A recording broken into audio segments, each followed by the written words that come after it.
Hello, elegant listeners, and welcome to Go, my favorite sports team.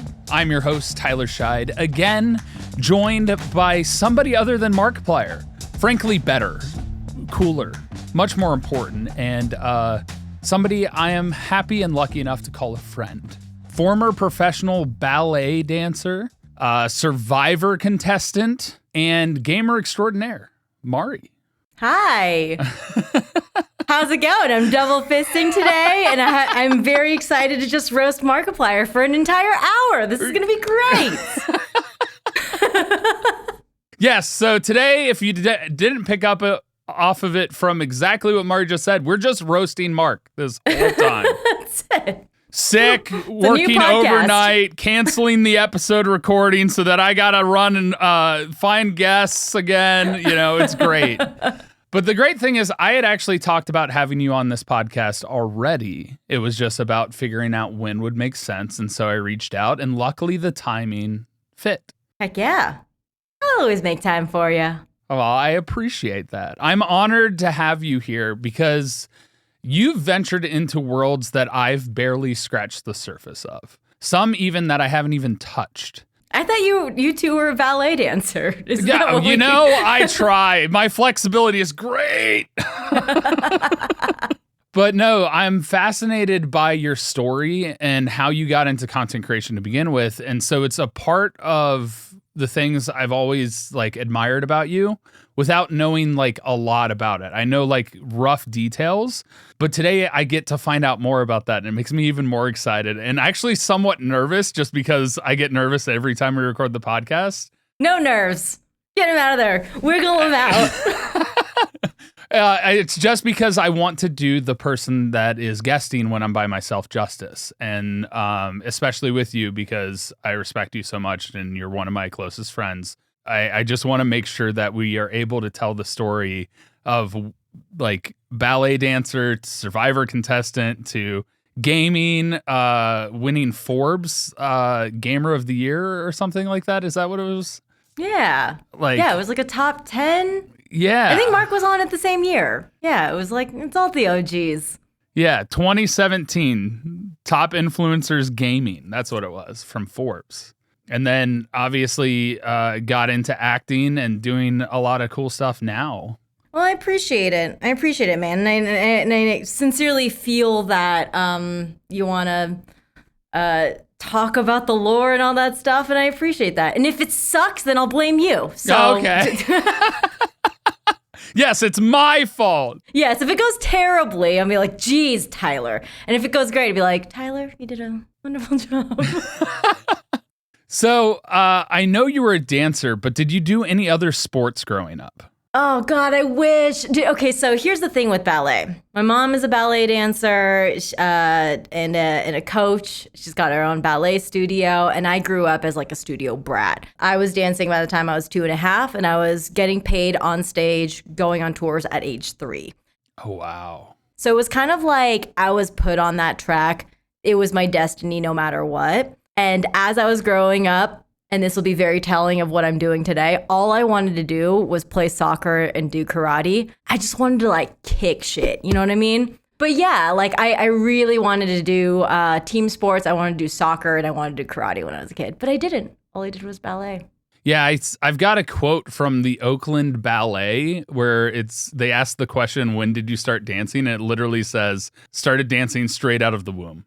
Yeah, and it's not hyperbolic. I mean, I think as soon as I was out, my mom was trying to form my feet to make sure that it's got the right arch for ballet. She was giving me ballet sort of steps and exercises to do right out of the womb. And the reason why I wasn't allowed to do soccer and karate is that although cross training has very different thoughts on it today with ballet, back then, it was very old school, and there were wrong muscles for ballet. And running too much could do that. Lifting weights could do that.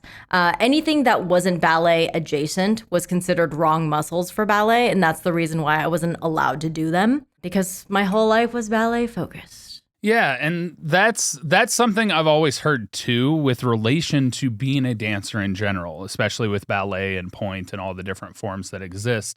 that growing up, it's kind of one of those things that if you don't start young, your body doesn't develop in the way that a dancer needs to develop with their flexibility or their foot shape and things like that. Was that something that you know about or experienced? Like, do you feel like your body is like fundamentally different than maybe it would have been because of dancing? 100%. And at the same time, there's been proof that it's also a fallacy in the sense that you have to start when you're young. I think there have been a few professional dancers who started in their teenage years, and they just sort of had the natural fundamentals in their body that allowed them to get to that. There's also a lot of things where you are just not born with it, and cruelly, the industry kind of is like shuts you out if you're not born with a lot of those elements. I'm not born with a lot of those things. And so I think the way that I barreled through my professional career in ballet is the same way that I barrel through digital media and everything else that I do. I'm like, I'm not equipped with the tools. I know, I get it, but I will show you I have other ways, you know? And so with ballet, I'm not born with great feet. I have a long torso and short legs. I don't have like a perfectly skinny foundation. There's a lot of things working against me as far as ballet goes. And growing up, it was something that I like really knew. Like I knew that I was running uphill with a boulder. It caused a lot of internal turmoil, knowing that I wasn't already equipped with the right equipment, and somehow I had to try harder and go against nature and be more flexible. I think a lot of kids who start out ballet who are told, hey, you got a real knack for this, are probably flexible kids who can do the splits by the time that they're like 6 or 7 years old. I started dancing when I was 2.5, and I couldn't do the splits until I was 12. Wow. And I know that caused a lot of, disappointment, like in my coach mom, who's like, you're doing this every day and you are so stiff. And she'd always blame my dad. She's like, she gets that from you, not from me. I've got the perfect dancer body. And I'm like, yeah, man, I'm shaped like a farmer, dude. I got strong legs and it's meant for kicking. That's really funny because Mark has always been able to do the splits since we were kids. So maybe he missed his opportunity as a dancer. He could have been our prima ballerina. He could have been an engineer. Now he could have been a prima ballerina. What else are we missing? A contortionist because he can turn his feet all the way backwards. Like he could be in the circus. And he wasted it all on becoming the YouTuber he is today. What's he doing with his life? Let's call him and tell him. Let's tell him how disappointed we are that he is not in the ballet right now. Well, I'm already disappointed he's not here for the episode, so you know. That's something I never really thought about, where like all the things you listed also very similar to me. Like my flexibility has always been an issue. I'm very rigid. I have a longer torso than somebody normally at my height. Meanwhile, my brother has the tiniest torso. He's 5'10", and his legs are only 1 inch shorter than mine. Our hip bone is 1 inch difference, and I'm 6'1", almost 6'2". Like he has a tiny torso. You and I should have done swimming or something. What are long torsos good for? Good for swimming. Butterfly in particular for the swimming strokes. I got told Phelps, that in college. Eat your heart out. Me and Tyler, we're coming for those golds. See, the thing is, I unfortunately got set with like skinny feet, which is not great for swimming. You want wider feet because they work like flippers. Webbed toes. Yeah. I've got the torso and the shoulders and the arms, but everything else, it's like, all right, one thing's different. Did you ever used to think that there were parts of your body that were put on wrong? Well, I mean, yeah. Then again, I was born with hereditary nephritis and my kidneys never worked right, so... Like, were these parts recalled? Who did the quality control on this body? Mari, I've had 15 medically necessary surgeries that I've gone under anesthesia for. Yeah, so whoever did the quality control assurance on your and gave you the stamp of approval upon birth, that person is no longer there. HR has already dealt with it. But yeah, growing up, I definitely felt like there were parts where I'm just like, yeah, I know what you're telling me that I should be able to do, but it's shaped wrong. Like it won't do it. And so I think that a lot of those I internalized because I couldn't say as a kid and a teenager and a young person growing up, like, I'm not the messed up one. The fact that I'm trying to shove myself in this box, that's the messed up part. And I need different help in order to get my facilities to work that way. But you know, when you're a kid, you don't know how to say those things. So you just internalize everything and say like, oh, there's something wrong with me. I'm the freak. I need to figure it out and fix myself. And so I think that created a lot of internal strife growing up. Yeah, and you know, those things get tied to, I think society also has that same thing with body image issues that a ton of people have. Body dysmorphia and a whole bunch of other things that have existed throughout high school because society is like, this is what you should be. And so any little thing that's off, like you're not perfectly symmetrical or your jawline isn't as defined or you don't grow facial hair perfectly so your beard's there or you have too long of legs and too short of a torso or vice versa. Like there's a million different things for various different sports and various different aspects of life where people are going to be like, yeah, that's not perfect. But you know what's great about that? Not that in particular, but the fact that there are so many athletes and so many people that have overcome and persevered through it. For sure. For sure. You were a professional ballet dancer. Yeah. And I was saying before that, like, I had to figure out different ways to bring value. If I couldn't be a perfect statuette on stage where somebody goes, gosh, that is the image of a ballerina, what else could I bring? And I think as a dancer, I brought storytelling, I brought emotion, I brought my acting, and I brought my brains. Honestly, I was like, if I can't bring my physical body as the selling point, then I want to bring the other things. And for me, it was, you know, like a survival instinct of like, what do I have? God, what do I have? And I'm like, well, I'll show up and I'll show up on time and I won't be an asshole. And honestly, like that in itself has carried me through everything in my career outside of dancing as well. I'm like, I can pivot fast. I'm smart. I'll listen to what you want and I'll try to like interpret that as quickly as possible and we'll try to land somewhere. But we're going to make art together and we'll figure it out. And I feel like that is the type of tenacity that I brought into digital when I accidentally threw myself into digital stuff and YouTube and that whole grind, and what I'm bringing into acting and when I'm on sets today. So yeah, I think it's the sort of kind of like the mentality of, well, if I can't give you what you want, let me show you what you didn't think you needed. I think I might have it.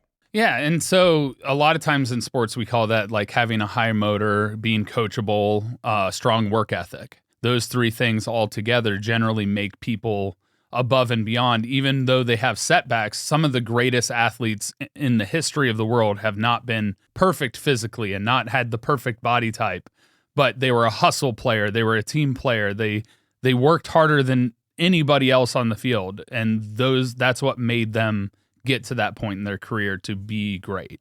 Can you explain to me what a high motor means? It's during a play. It's a common thing in football or different things like that. No matter how many times somebody knocks you down, you're still getting up and chasing the play down. Like there's no laziness in sight. There's no give up mentality. You are just constantly working until you accomplish what needs to be accomplished until the play's over. Yeah, that sounds familiar.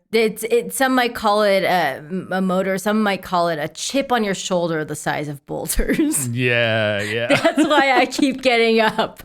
I might not have the boulder shoulders, but I got boulders in my shoulders, dude. I got those chips, and I'm like, all right. Let me keep on coming. Let me keep on getting up and showing you that I'll keep going. I'll keep going. So the interesting part with your journey, did you actually do like ballet competitions growing up? And what were ballet competitions like? Oh, yeah. Yeah, I started competing probably when I was 7. When I first started competing, it wasn't as intense because they were kind of like, I don't know, they were like hey, you showed up, good job. By the time I was 18, you know, starting from like maybe when I was like 13, it got really, really intense. I was on international stages. I would travel internationally for competitions. I would spend like a month at a time at some competitions. I remember I was in Shanghai when I was 16, I want to say, just pulled out of school and staying there for a month to make sure that I was rested and acclimated and ready to compete. There was just so much on the line by then. And yeah, I was being pulled out of school all the time to compete. And I think as a teenager, it's weird. So much of growing up can feel like there's a veil over your eyes and you're not really sure what you were choosing as opposed to what was chosen for you. And so you kind of showed up and did the thing. Mm-hmm.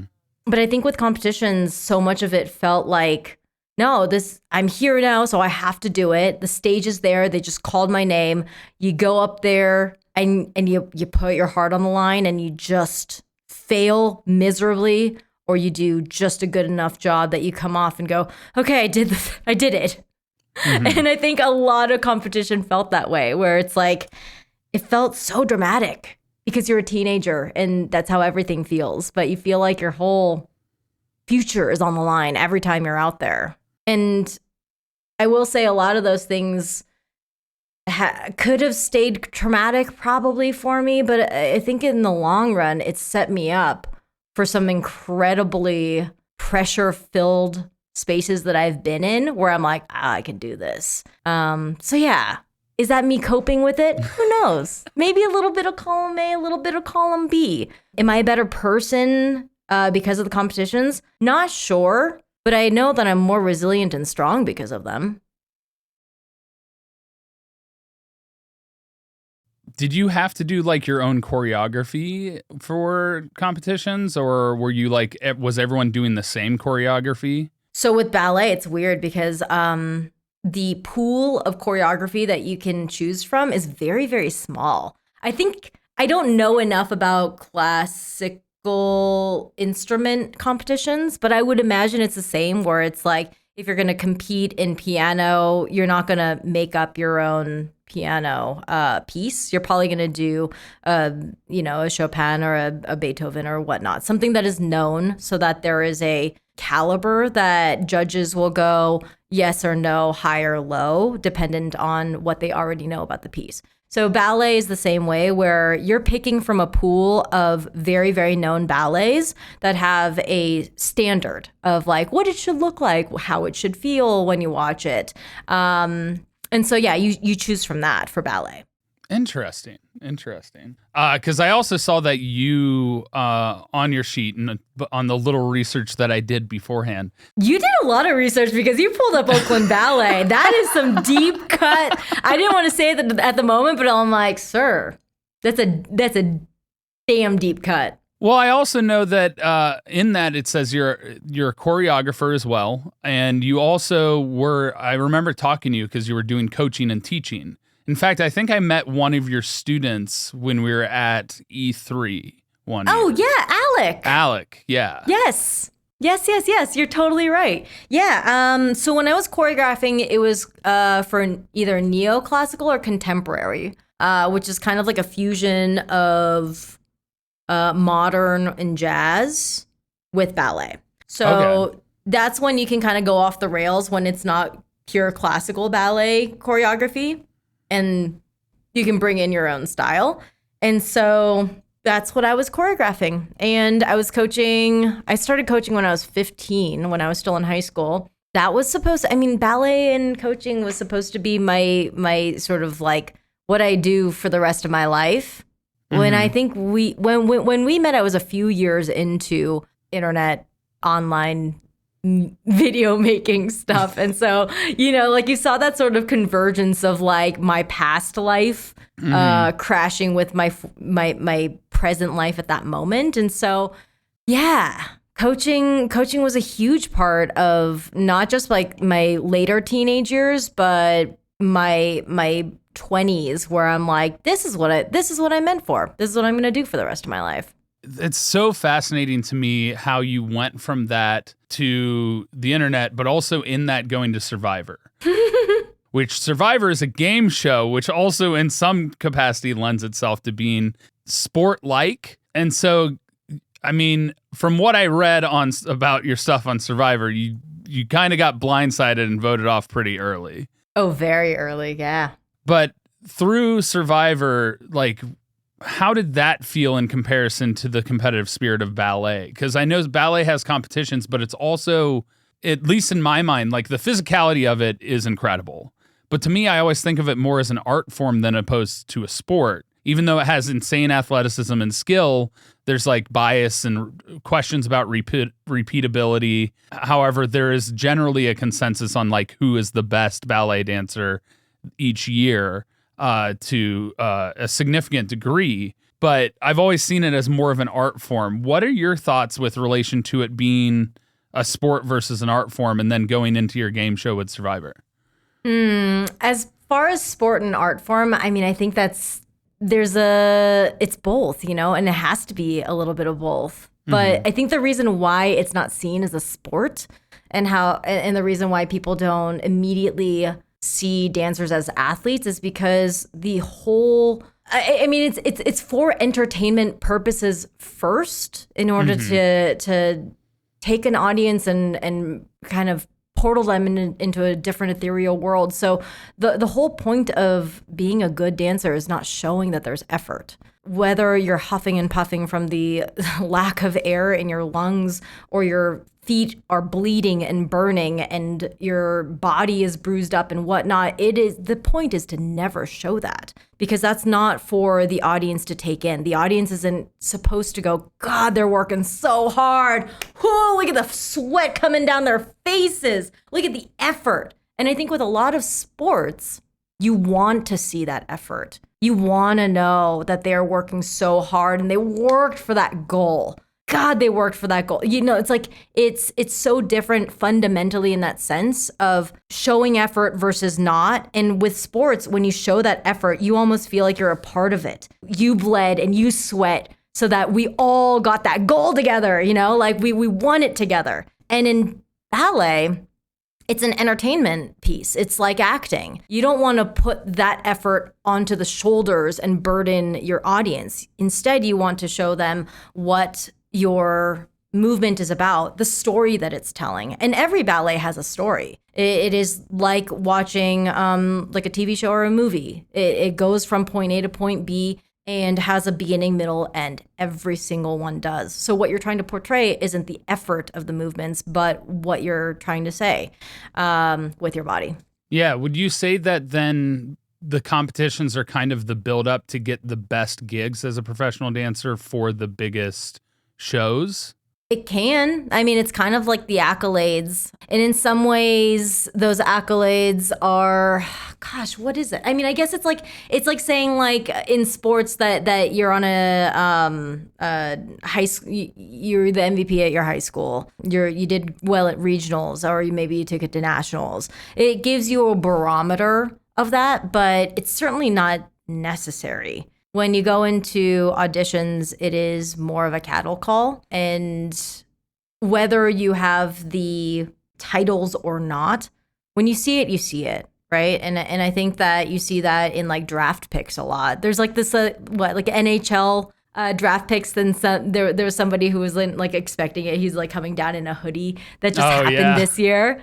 Yeah. And so it's like those things can happen, right? Like maybe he doesn't have the flashiest name behind him. He doesn't have all the PR behind him or all the wins, trophies, and accolades. But when somebody sees something in somebody, they just know. They see it. There's a gut feeling that goes, I can work with this person. And sometimes that happens. And I think for me, I was very, very lucky in that sense. There were directors who said, well, she's not got the best facilities, but I see something. I see that there is art pulling through her rather than perhaps like the perfect body. And so maybe we can move an audience as opposed to just putting a statue up there that looks pretty. And I was grateful that I could find directors around me that saw that within me. Do you think that people saw that in you is what led you to kind of try out and apply to go on Survivor? Like the acting aspect of it, the ability to showcase. What led to you trying to go to Survivor? This answer is going to be controversial.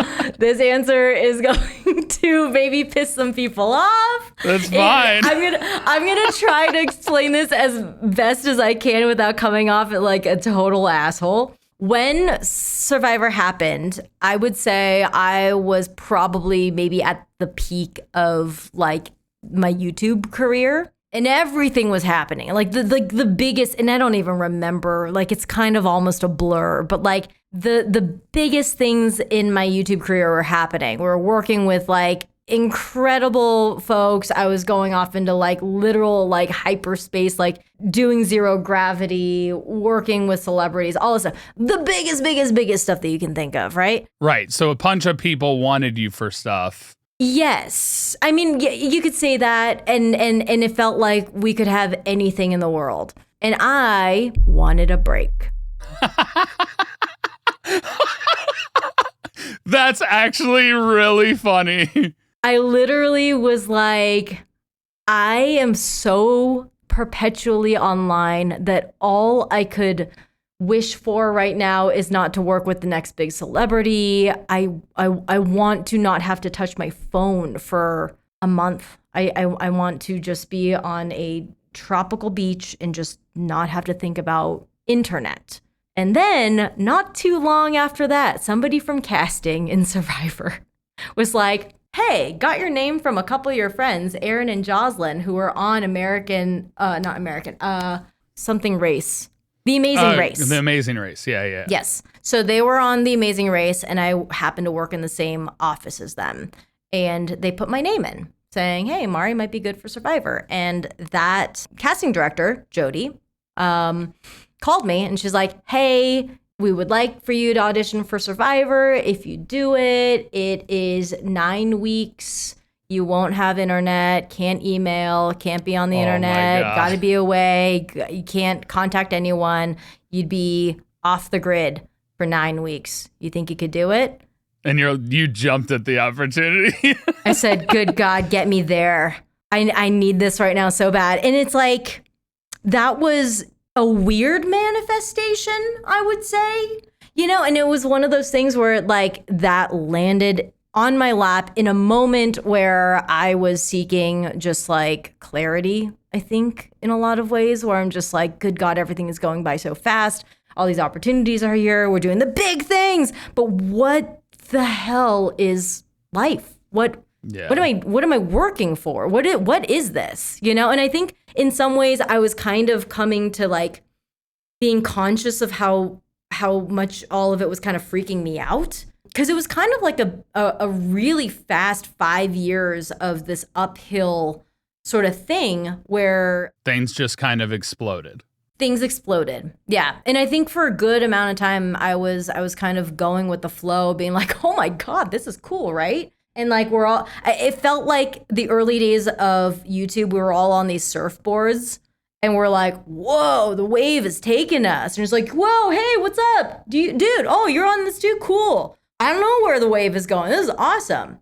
And then as it was going by 2015, I feel like the waves were so big. And I'm like, dude, I don't know if I can ride this wave. I don't know if I'm ready. I've never surfed before, dude. And like, I think I was starting to freak out. And I needed this sort of kind of like reset. And I mean, you'll kind of see it on Survivor, but I think in a lot of ways I was trying to still figure out who I was. And the show really wanted me to be this gamer person. And I forget if it's on the show. I haven't seen it in a long time. But I remember one of the questions that Jeff asked me on the show, whether it aired or not, I can't remember. He was like, Mari, so you play video games all day and you live in a digital world. How do you think you're going to react now that you're in this IRL world with people that you're competing against? As if you've never experienced competing against people in real life. And in my producer mind, I'm like, I totally get where you're going with, Jeff. You want this like ones and zeros, beep boop, beep boop, like Android, like gamer girl who doesn't go outside, who's so sheltered, doesn't know how to speak to people, to be presented on the show. I'm like, I get that. It's like this character they wanted you to play, yeah. Yeah. And on the other side of it, I'm like, geez, if I'm not that character, then who the hell am I? And I start to have this sort of like existential crisis on the show almost, because when I'm not there as Mari, the internet personality, I realized with this group of 10 strangers or 9 strangers on my tribe, I'm like, I'm still like the weird, like high school girl who doesn't know where she fits in, which is why I fit in perfectly with the freaks and geeks of the show, which ultimately were the people who are on the outs of our vote. And yeah, like I think I realized then that when I don't have the armor of all the cool internet accolades, I'm like, I am still a scared 15-year-old kid who does not know who she is. And that really, really like stripped me bare. Yeah, that's crazy deep, having that moment on a reality television show, game show. Yeah. The craziest thing for me was just before COVID. I can't remember if it was before Mark did Unis Honest or after. I just remember we were in the car and he was driving me back to my place. I think it was actually after we had started this podcast. We might have started like formulating the plan and stuff, which means it was after Unis Honest. And Mark asked me, he's like, where do you like see yourself in 5 years? And I was like, well, these things. And then I got home and I just had an existential crisis of like, where am I going? What am I doing? Who do I want to be? What do I want to be doing? What is 5 years? Why? Mm-hmm. And I just could not figure out like what I wanted to do. Like I enjoyed streaming. It was fun. It was like an outlet for me because when we did production and stuff, I was able to actually go and chat with people while all the introverts went into their little corners to recharge. I was like, I have no energy now. Everyone's gone. I guess I'll stream. And so that's why Mark pushed me towards streaming. But even like still to this day, like I love doing this podcast. And I am still trying to discover like the direction I want to go and the different things that I'm doing. And so in that sense, I feel that moment, but mine feels like it's been stretched out over the last 3+ years. And I've slowly been trying to figure it out. And we've talked about this when we've chatted before, but it's kind of like an ever revolving thing. Yeah. And it's something that it's like every few years, especially in the creative space, it's like, these are the things that I feel like I really want to do. What's blocking me from going and doing them and being like, well, really nothing. I should just take that shot.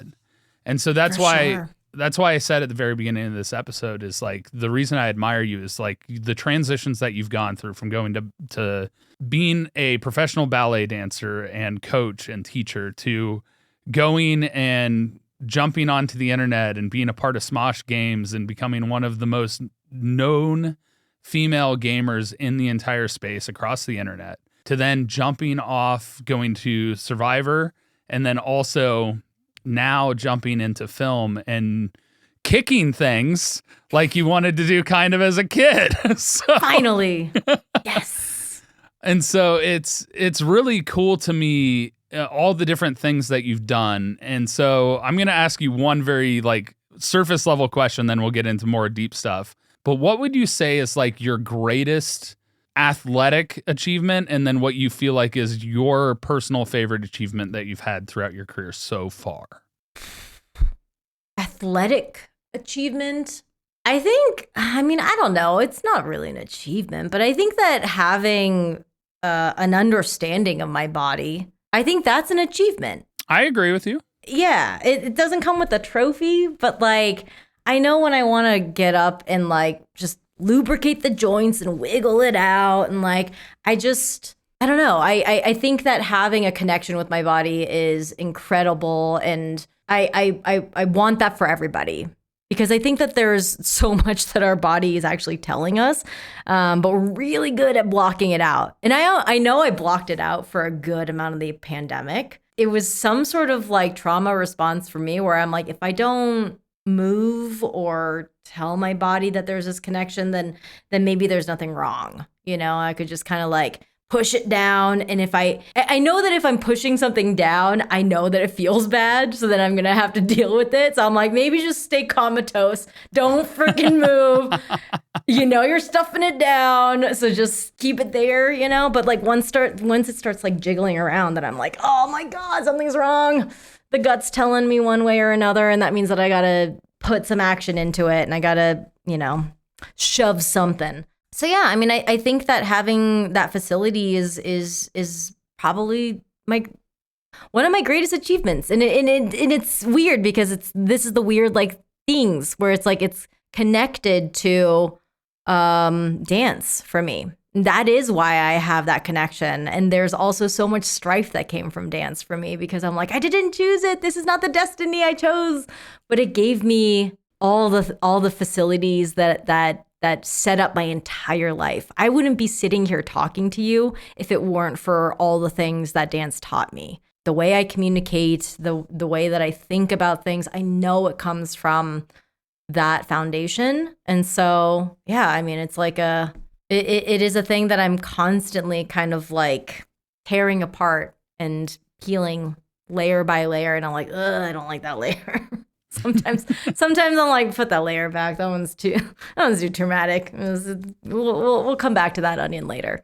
But yeah, I think it's that. And then as far as my favorite achievement ever, yeah, like career-wise, that you've done so far, finding incredible friends, hands down. That is the only achievement that I think that I ever want to strive for. And I found my best friends absolutely through gaming. I found my favorite moments in life come from the friends that I found, like through doing all this. And incredible folks who are just going for their dreams and figuring things out. And we're a bunch of adults who get to, I don't know, like rummage through our brains and go like, hey, something feels, can we talk about it?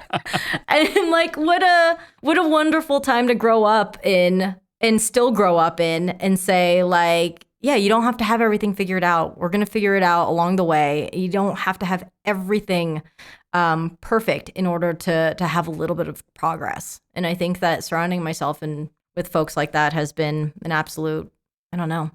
That's all I can ask for. Yeah, and I relate to both of those in a lot of ways because growing up, I was born with my kidney disease and I didn't have it fail until I was 20, but I didn't tell anybody because I didn't want anybody even subconsciously giving me an excuse. But one of the biggest things that I've learned is like, because I've been an athlete my whole life, I know when something feels off in my body and I'll be like, oh, okay, that's just a muscle that's sore. That's just a nerve that's inflamed for whatever reason. But then I really know when something is actually wrong and I go, I should go to the doctor because this knee is not moving like it should. And so it's one of those things that I've even had orthopedic surgeons go like, literally, if you weren't an athlete, you wouldn't have noticed this because you've literally worked that joint and you've felt and cut and moved in ways where you're just like your body awareness and how it feels when you do certain things, you just understand it.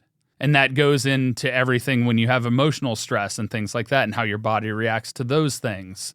All of that couples into itself so you know kind of how to handle or the right ways to go about treating it, generally speaking. For sure. And yeah, and being blessed with friends in the space and especially real ones, because there's so many different people that we could name names, but that's not what we're here for. The fact that I've been lucky enough to avoid the majority of that is incredible. Hell yeah. I mean, I think you attract what you put out there as well. And it's like, I think something that we're really blessed with is like, we got in really early, like before this was known as the thing that Forbes gives a shit about, right? Like, yeah. Like at the end of the day, it's like, cool, man. Thanks for showing up. Like, well, at the end of the party, I guess. It was before kids were saying like, I want to be this as my career. Yeah. It's like, I don't know. We were there when it was like a dingy little like house party. And it's like, oh, wait, who's doing it? Oh, wait, I've known that person for a while. Yeah, no. And in your case, it's like, yeah, I've known them my whole life. What are they doing? Like it's I don't know. I feel like it started when it was just a bunch of like art kids who didn't know where else to put their stuff. Mm-hmm. It's like, oh, that refrigerator, which is like real media, right? Traditional media, television and film. It's like, oh, my art can't go on there. But there's this weird corner called YouTube over there. You want to put it on that little refrigerator over there? And it's like, what's that? It's like, I don't know, but you can't put it on this refrigerator. It's like, all right, yeah, I'll go put it on this one. And then that became the refrigerator everybody wants to open up. And it's weird, but it's like, I don't know. I think that we have the fortunate understanding of like what it was, which is what this alternate place for us to be. And I think there's something beautiful about it. In a lot of ways, it was church for me, and it's kind of become a machine in a lot of ways. But I always find it really, really a blessing that we got to see it as it was rising. Yeah, for sure.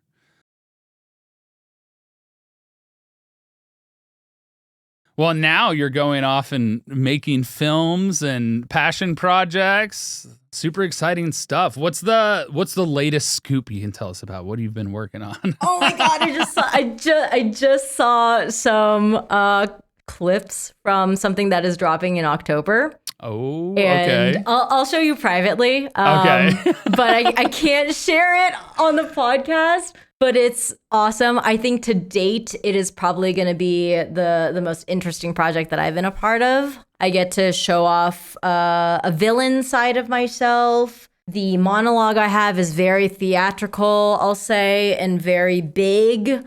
And yeah, it is a killer time, man. It's a good one. So yeah, that's coming out in October, and that'll be very, very exciting. Other than that, I have so many. I was thinking about this earlier today that I have a bunch of short films that I don't know if I'll ever see the light of day. Really? That I keep doing these projects because I love being on set. And I think more than the product that comes out, I just love being on set. And those are my best days. Those are my favorite days. Being on a set with a bunch of people that I love. And I couldn't ask for anything more. I think I miss being on set after working on like Heist with Markiplier, or when I produced Date, I produced Who Killed and acted in Who Killed.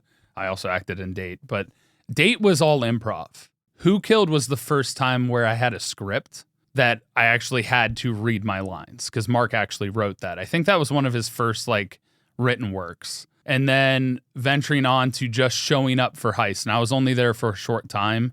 A lot of people don't know this, but I came right after my mom passed away. So when I came on to Heist, it was literally, I think I left 2, maybe 3 days after my mom died. And I was there, and luckily I got there and I was greeted by Wade and Mark, who had both lost a parent. And Mark at the table was just in his head apparently going, "Don't say Dead Parents Club. Don't say Dead Parents Club." Did he say it?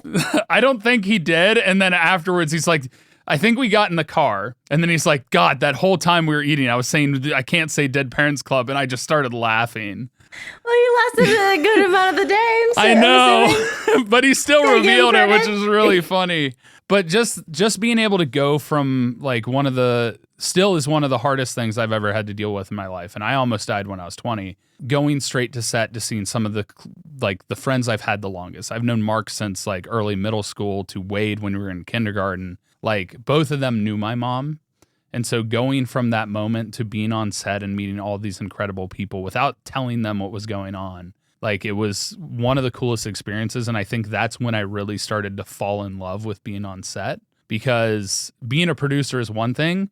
Stress the hell out. Who Killed? I don't talk about this a lot. I got maybe like 3 hours of sleep every night of filming Who Killed. Because I would get up before everyone else, make sure we had breakfast sorted, make sure everything else was working, then would be the last one going to bed because I'd be cleaning up and thinking ahead for the next time. And so it was just really long days. And I was like, please, is set always going to be like this? And so once we had a bigger crew for Heist, it was like, this is actually really exciting. You have people dedicated to different departments. Like you had makeup, you had wardrobe and costuming, and you had your first director and everybody involved, and how every person, especially with the way Mark runs sets, contributes. He wants the best out of everybody, so he gives them creative freedom on his work. And so when I went to In Space, I was basically like the walk around hype man. And so I created such deep bonds and friendships on In Space and understood so many different parts of it, to the point to where the first assistant director actually yelled at me and told me to shut up because I was saying the things that were in his head. And so that's something I miss the most. So like, I want Mark to finish Iron Lung because I know there are other projects in the future. And I didn't get to be a part of Iron Lung because it just didn't make sense for the plot. But I want to be on set again. I mean, I think to your point, you know, there's this pinpoint focus that happens on the day. And when you're going through something traumatic, when you're going through some really big life things, that focus can feel really, really soothing. And I think that focus is like everyone, and it can be a 15-person set or a 60-person set or something bigger. But the focus for everyone is getting the work done all together, all hands on deck, no matter what your department is. You have a piece of it in that one thing happening on the day. And there's something magical about that, where everyone's focus is on that one thing happening. And I think that's where that beautiful like sort of synergy is. And when everyone can feel like their contribution is important on a set, I think that those are the ones that are like the best days. Which is why I think I always tend to go on the indie sets. I have no aspiration to be on a big Marvel set someday, you know, where I'm one piece of a 6,000 piece puzzle. I think indie sets for me where I can go home at the end of the day and be like, yeah, so-and-so pulled through and did that thing. This person, I can name people. I can feel like what I did was contributing to the full like piece of it. I think those are for me like my favorite. And I don't know, there's a soothing feeling of being able to know that you accomplished something at the end of the day, and the other people on set were appreciative of it. I think a hype man on set is one of those things where it's like underrated, where it's like all the often forgotten like pieces of the puzzle when a big project comes out. You know who the director is, you know who the actors are, you might know a producer or an executive producer, but everyone else, most people go, okay, and that's everyone else. Oh my gosh, every single person is so important. The grip is so important. Oh my gosh, the gaffer is so important. First AD, the second AD's AD is so important. Like everyone is so important. And I think that if you have a hype man on set, if not everyone is already hyping each other up, it's so underrated. I think your job is so important to be doing that. The thing is, I never thought of it that way. It was never told to me that way. I just went around and talked to people and treated them like humans and was like, oh, that's really cool, because I was fascinated by what everyone was doing at the same time. But it was also like, I would give an idea and then they'd do something that's even better and cooler, to the point to where costume and makeup kind of adopted me as like a brother, like a little brother, to the point to where they were shooing me away. Like, no, I got this. Go away, Tyler. But not to a point to where they were annoyed with me. Like they just enjoyed that dynamic, because I'd go in, I'd be like, what if we did this? And be like, they'd give me a glare of like, that's too much work. Or Phil, who did lighting, like I'd be like, oh, actually, what if we did this? And he's like, oh, that's actually really smart. And then you're like a thought starter fairy. Yeah. You're like, what about this thing? And then you flutter away and they're like, huh, I just had a thought. You're an inspiration fairy, I guess. And then it was just, I'd go around and I'd tell people, oh my God, that looks really good. That's amazing. Like, and it was just random comments like that. And people were super appreciative of it, apparently, at the end of it. Because I just felt like I was hanging out. Like I was just being me on set most of the time. And somebody was like, Tyler was like the hype man. Like compared to Heist, this was phenomenal. So much so that when Mark filmed Iron Lung, people were messaging me when I was going to be there.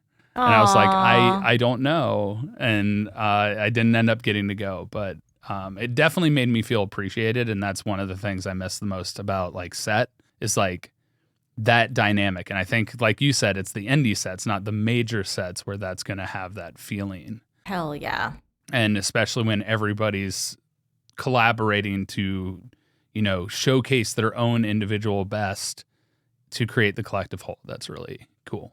Absolutely. Yeah. Everyone's on set and they want to be appreciated and seen. It's like there's so many unsung parts to it, you know? Like there might be 2 PAs on a set. If you didn't have like those 2 PAs, it would literally fall apart. PAs are the freaking glue, and they're like last on a call sheet, but my God, our PAs important. You know, it's like everyone has such an important part on a film set. And I think that, you know, that's one of those things where I'm really, really grateful to have been crew for so long in like through ballet, through Smosh, through everything, where it's just like you when you have touched all pieces of the puzzle, then you know how intricate each one is. And like the smaller the puzzle pieces, you know, the bigger the job is. Yeah. And that's what I've loved about everything online and digital, because so much of it is scrappy. And going into a lot of like film sets, you know, indie sets are different because it's kind of a little less stringent. But some of the stringent sets that I've been on,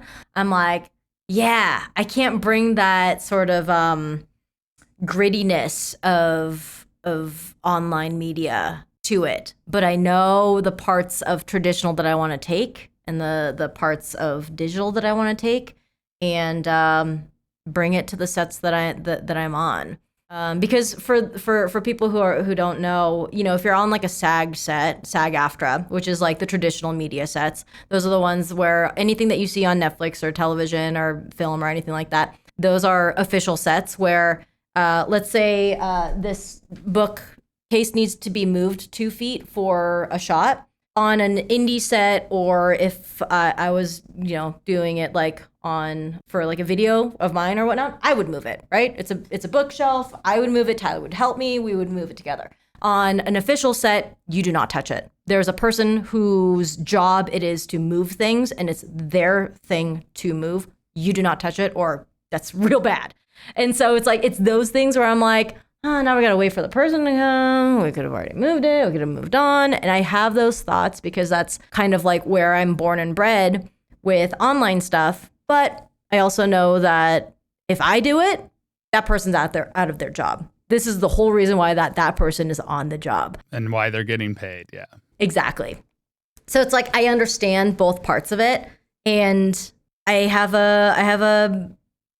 know. I trust both ways of doing it, and I respect both sides. I don't think that there's a right or wrong. I just know that there's a difference. And I don't know. At the end of the day, I like being able to be like, oh, you're moving this shelf. Can I help you? And then I help them. Yeah. You know, like, I think that's the best type of shelf, or that's the best type of set to be on. It's also the best type of shelf, where you move it together. Yes. Or if it just moves by itself. I love the magical shelves. Oh, yes. Hidden door Magical shelves. set. Phenomenal. We going into a speakeasy? We going into a villain's cave? Ooh, I like it. I like it. Well, we are running out of time, but I could not go without asking the question. It is the namesake of the podcast. It is called Go My Favorite Sports Team. Now, some people aren't a fan of sports. It's hard to say, but usually we ask what your favorite sports team is, who you cheer for. Could be an athlete, even if it's an individual athlete. Yeah, I can't name a single thing that I would be like, yeah, I could put my stamp on it today. But I would say in the 2000s, it was Ichiro Suzuki, and I was all for the Mariners. Okay. And the Tokyo Tigers when he was on it. Yeah. Okay. Was it Tokyo Tigers or the Giants? I don't know. But yeah, I was a big Suzuki fan. Now you're making me look up Ichiro's Japanese team. I will say, I don't know why I have an affinity with Japanese baseball teams, but I was in Hiroshima not too long ago, and the mall was packed. And I mean packed. I couldn't figure it out. Peter and I were like, that's my husband. Peter and I were like walking around, and we're like, what is going on? Why is everyone in red? And then we realized the Hiroshima Carp were playing. And then as soon as that clicked, I was like, oh yeah, everyone's in baseball jerseys. Hey, look at that. Look at that. But I love the fact that their team mascot is a fish. It's the carp. I love that. Yeah. Apparently it was the Oryx Buffaloes. What? Or the Oryx Blue Wave. I think they were originally the Blue Wave, and now they're the Oryx Buffaloes. I don't know if it was a different name before. It was a realignment merger of the Blue Wave and the Osaka Buffaloes. What is Suzuki up to that today? What's he doing? What's his retirement like? And also, how awesome that you're so good at your thing that you're like, I know everyone uses their last name, but not me. I want to use my first name. And they go, okay, you're so good at what you do. We'll give you your first name on your jersey. You get that. Okay, so yeah, no, basically I cannot think of a single person that comes to mind where I'm like, I'm always rooting for that person or rooting for that team. I am a fair weather fan probably, where I'm just like, good for you. You good for you. And then I'll not think about that athlete for a very long time. Sounds like you're a fair fish fan, honestly. Yes, I'm a fair fish fan. I don't know. I think everyone's doing a really good job, and everyone's got their dreams, and good for you. And, I don't know. It's also kind of like being a fan is interesting because I think you have to be there for so many of the ups and downs. And sometimes I'm like, I don't know if I can be there for all the games, buddy. Oh, yeah. The emotional turmoil and the roller coaster of being a fan. Yeah.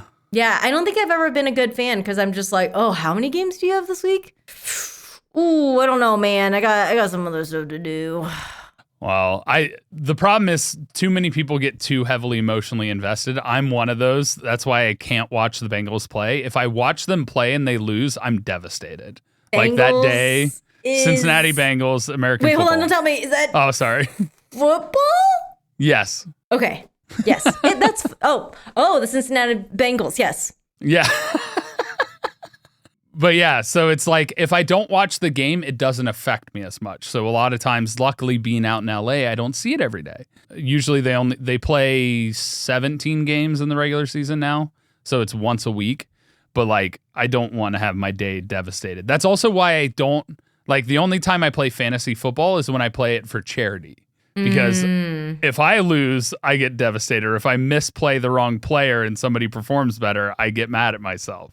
It's a bad emotional investment, and I can't disconnect myself from it because my competitive nature is just too dominant. Wild. It's like you just spoke Italian to me. I'm like, wow. And that's why we have this podcast. Look at you go. It's to open the door for people to also speak Italian, aka speak sports and understand sports people. Well, Mari, it's been an absolute pleasure having you on here. Gonna give you the floor to go ahead and shout out where people can follow you, where people can find you, where they can support you, how they can support you. Go ahead and take it away. Thank you. Thank you so much for having me, and thanks for listening to me yet for an hour. My name is Mari Takahashi, aka AtomicMari, and you can find me on YouTube and Instagram, where I go over self-care and personal development stuff, and sometimes you'll see the acting things too pop up here and there. That's kind of like my thing, but I really do want to do more for the community and put out stuff to help everyone kind of reach their dreams and find their best selves. Yeah. Well, thank you so much for joining. Thank you for making the time for the podcast. If you want to support the podcast, you can go to reddit.com/r/gmfst and contribute by giving us news, accusing me for things I should have asked or things I should have said, or mistakes I made in talking about a sport, like recently with softball, which was really a month ago, but I apparently said the wrong ball size and mispronounced a name, which happens a lot. I mispronounce a lot of names. You said softball. Ah, yes. Softball. Softball. Who says that? Come on now. It's softball. Trying to like get rid of letters.